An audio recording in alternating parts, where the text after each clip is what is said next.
آقای محمد سوری، الکتروموتوری که پروانه مربوط به خنک کردن ویندینگ رو شما تعمیر کردید، مربوط به این پمپ هیوجه.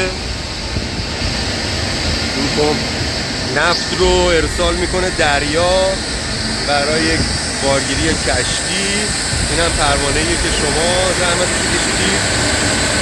می‌بینید که داره به خوبی کار میکنه و فلوی هوایی که میسازه از اینجا مشهوده.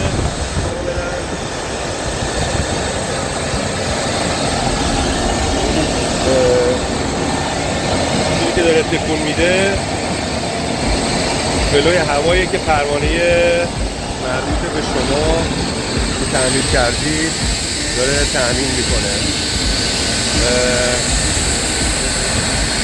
لرزش اوکی هست، فلوی هوا اوکی هست و فقط فردا مجددا ما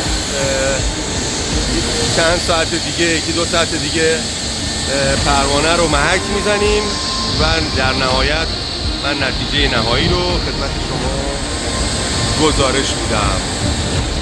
این هم پمپ صادرات ما که 3 تا از این پمپ توی این پمپ استیشن شما شاهد هستید. با تشکر، امید دیدار.